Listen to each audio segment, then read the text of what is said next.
Frooti movie explanation cinema की असली दुनिया में आपका स्वागत है। हर कहानी एक रहस्य से शुरू होती है। सिनेमा का रोमांच और कहानियों का सफर जहां परछाइयों में छुपे होते हैं हजारों किस्से और हर फ्रेम में छिपा होता है एक नया रोमांच। यहाँ कहानियाँ सिर्फ दिखाई नहीं जाती, इन्हें जिया जाता है। हॉलीवुड की जंग, चाइनीज योद्धाओं की तलवार, कोरियन रहस्यों का जुनून, सब मिलेगा यही, क्योंकि यहाँ हर फिल्म एक नया ब्रह्मांड है और हर ब्रह्मांड एक नया सफर। यह सिर्फ मूवी एक्सप्लेनेशन नहीं, ये है सिनेमा की असली दुनिया। स्वागत है ए फ्रूटी मूवी एक्सप्लेनेशन में। एक दर्दनाक कहानी, बदला और अंत। दो आदमी एक लड़की की लाश को धधकती भट्टी में ठेल रहे थे। काम खत्म होने पर भी चिमटे से एक और धक्का दिया ताकि पूरी तरह अंदर चली जाए। पास खड़ा बॉयलर मैन, भट्टी चलाने वाला, एकदम शांत होकर देख रहा था। उसने तो उल्टा दो फावड़े कोयले के भी डाल दिए। जब लाश जलकर राख हो गई तब उसकी नजर जमीन पर पड़ी एक पीली हाई हील पर पड़ी। उसके दिल में कुछ अजीब सा हुआ। ये जूती तो बिल्कुल वैसी ही थी जैसी उसने 2 दिन पहले अपनी बेटी को उसके जन्मदिन पर गिफ्ट की थी। क्या जो अभी अभी जलाया वो उसकी अपनी बेटी थी? मगर गैंगस्टर बॉस ने उसे सोचने का टाइम नहीं दिया। उसने वो जूती झट से उठाई और भट्टी में फेंक दी। फिर बॉयलर मैन से बोला, ये एक शैतान रईस ज़ादे की है जो अक्सर उल्टे सीधे काम करता रहता है। हम तो बस गरीबों का भला कर रहे हैं। इसके बाद वो हमेशा की तरह बॉयलर मैन से उसकी लिखी कहानी के बारे में बात करने लगा। जब उसने देखा कि बॉयलर मैन का मूड नहीं है तो कुछ बोलकर अपने गुर्गों के साथ निकल गया। लेकिन बॉयलर मैन के दिल को चैन नहीं था। जैसे तैसे उसने अपनी शिफ्ट खत्म की, फटी हुई जैकेट पहनी और बर्फ में दौड़ता हुआ अपनी बेटी की फरों की दुकान पर पहुंचा। वहां जाकर पता चला कि आज उसकी बेटी आई ही नहीं। ये सुनकर वो और घबरा गया। तभी उसकी बेटी की दोस्त बाहर आई और बोली कि उसकी बेटी दुकान के सारे पैसे लेकर एक लोकल गुंडे के साथ भाग गई है। बॉयलर मैन को ये सुनकर यकीन नहीं हुआ। वो जानता था कि उसकी बेटी ऐसी नहीं है, पर दिल के किसी कोने में वो ये भी चाहता था कि काश ये बात सच हो, क्योंकि अगर ऐसा होता तो भट्टी में जलाई गई लाश उसकी बेटी की नहीं होती। 60 साल का बूढ़ा बॉयलर मैन बिना एक पल गंवाए अपनी बेटी के घर भागा। उसने कई बार घंटी बजाई पर कोई जवाब नहीं आया। उसकी बेचैनी और बढ़ गई। उसने अपनी चाबी से दरवाजा खोला। अंदर घुसते ही उसने दूसरी जूती को जमीन पर बेतरतीब पड़ा हुआ देखा। वो नहीं मानना चाहता था कि भट्टी में जली हुई लाश उसी की बेटी की थी, पर सबूत सामने था। दुख से चूर बॉयलर मैन ने बची हुई जूती उठाई, भट्टी के पास गया और धीरे से बैठ गया। उसने जूती को आग में डाल दिया। गुस्से से आग बबूला होकर वो अपनी अलमारी के पास गया और सालों पुरानी वर्दी निकाली। यह रिटायर्ड जवान जिसने कई साल पहले ही हथियार छोड़ दिए थे, अब अपनी जिंदगी के आखिरी पड़ाव में एक और जंग लड़ने जा रहा था। वो बर्फ में चल रहा था पर उसे जरा भी ठंड महसूस नहीं हो रही थी। वो ये समझ नहीं पा रहा था कि उसका पुराना दोस्त गैंगस्टर बॉस उसकी बेटी की लाश उसी के सामने क्यों जलाएगा। बॉयलर मैन एक जमाने में जंग का हीरो था जिसने देश के लिए कई जंगें जीती थी। एक हादसे में वो घायल हो गया और 3 महीने अस्पताल में रहने के बाद उसे रिटायर होना पड़ा। लेकिन क्योंकि वो याकूत था उसे कोई पेंशन नहीं मिली और उसे बॉयलर मैन की नौकरी दी गई। उसका दोस्त गैंगस्टर बॉस कभी जंग में नहीं गया, लेकिन अमीर खानदान से होने के कारण रिटायर होने के बाद वो खूब पैसा कमाता है। पर वो इतने से खुश नहीं था। वो चोरी छिपे बहुत से गैर कानूनी काम करता था। वो अक्सर अपनी भट्टी का इस्तेमाल अपने दुश्मनों की लाशों को ठिकाने लगाने के लिए करता था। हर बार वो कहता कि ये सब देश के दुश्मन है। बॉयलर मैन उसकी बात पर शक नहीं करता था और ना ही उसे इन सब से कोई मतलब था। वो अपनी कहानी लिखता रहता था जिसमें वो अपनी जिंदगी के दुख और तकलीफें लिखता था। वो भट्टी चलाकर पैसे कमाता था और अपने पड़ोस के बच्चों को जंग की कहानियां सुनाता था। उसकी जिंदगी में खुशी थी, मगर फिर भी उसका बॉस हमेशा किसी न किसी बहाने से उसकी तनख्वाह रोक लेता था। उसकी बेटी और गैंगस्टर की बेटी दोनों ने मिलकर एक फरों की दुकान खोली थी। दिखने में तो वो अमीर थी पर वो अक्सर अपने बाप से पैसे ही मांगती रहती थी। लेकिन बॉयलर मैन अपनी बेटी से बहुत प्यार करता था। वो बिना सोचे समझे अपनी सारी बचत उसे दे देता था। अगर उसकी बेटी खुश रहती तो वो राख खाकर भी खुश था। जब उसे पता चला कि उसकी बेटी मां बनने वाली है तो उसकी खुशी का ठिकाना नहीं रहा। वो जानता था कि उसकी बेटी एक रूसी आदमी को पसंद करती है। अगर वो दोनों शादी कर लेते हैं तो उसकी बेटी को याकूत होने के कारण होने वाले भेदभाव से मुक्ति मिल जाएगी। उन्हें ये नहीं पता था कि उसकी बेटी का राजकुमार कोई और नहीं बल्कि गैंगस्टर का दाहिना हाथ येलो था। येलो एक बेरहम इंसान था। वो हर काम को बड़ी सफाई से अंजाम देता था, फिर लाश को बॉयलर मैन के पास जलाने के लिए ले आता था। येलो एक दिलफेंक आशिक था। वो बॉयलर मैन की बेटी से तो प्यार का नाटक करता था पर गैंगस्टर की बेटी के साथ भी चक्कर चला रहा था। गैंगस्टर की बेटी एक जिद्दी और जलनखोर लड़की थी। वो और बॉयलर मैन की बेटी बचपन से दोस्त थी पर वो हमेशा उससे जलती थी। जब उसे पता चला कि बॉयलर मैन ने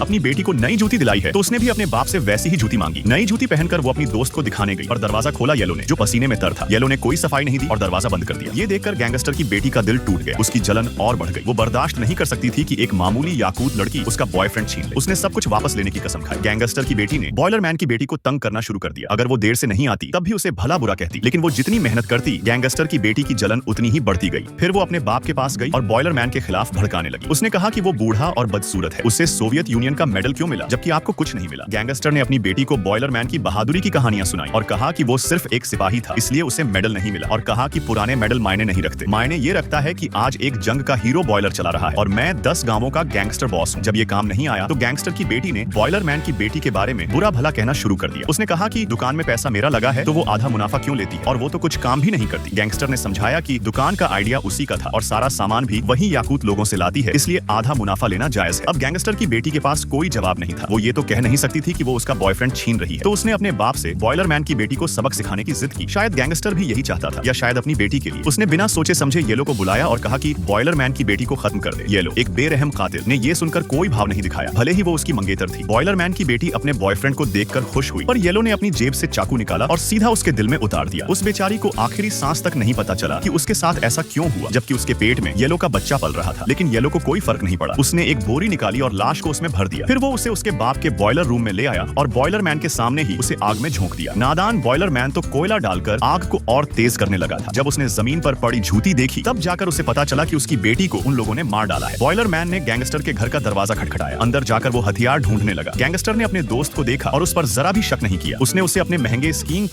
पोल के बारे में बताया। उसे इस बात का जरा भी अंदाजा नहीं था कि बॉयलर मैन ने वर्दी क्यों पहनी हुई है। बॉयलर मैन ने कुछ नहीं कहा। उसने बस स्कीइंग पोल उठाया और उसकी नुकीली नोक गैंगस्टर की छाती में घुसा दी। गैंगस्टर का एक जूता भी लाल था। येलो आवाज सुनकर आया और बॉयलर मैन ने उसकी गर्दन में भी वो पोल घुसा दिया ताकि उसकी मौत ज्यादा दर्दनाक हो। वापस जाते हुए बॉयलर मैन के दिमाग में बहुत कुछ चल रहा था। उसने सोचा कि दूसरों को दुख देकर जिंदगी गुजारना कैसा होता है और वो खुद भी तो उसी रास्ते पर था, क्योंकि अब उसका अपना कोई नहीं बचा था। बॉयलर मैन के पास जीने का कोई कारण नहीं था। वो खाली मन से अपनी भट्टी पर वापस आया, उसी जगह जहां न जाने कितनी लाशें जलाई गई थी। अब उसे समझ आया कि गैंगस्टर जिन लोगों को बुरा बताता था वो शायद सब बुरे नहीं थे। उसने अपनी कहानी उस छोटी बच्ची को सुनाई जो हमेशा उसकी कहानियां सुनने आती थी और उसे बताया कि कभी भी किसी पर आसानी से भरोसा मत करना। बॉयलर मैन की दूसरी जंग जल्दी खत्म हुई, जैसे उसकी दुखी जिंदगी। उसने जलती हुई भट्टी को देखा, फिर अपनी जेब से एक चाकू निकाला। उसने अपनी आस्तीन चढ़ाई और अपनी कलाई की नस काट दी। इस बेरहम दुनिया में रहने की उसकी अब कोई इच्छा नहीं थी।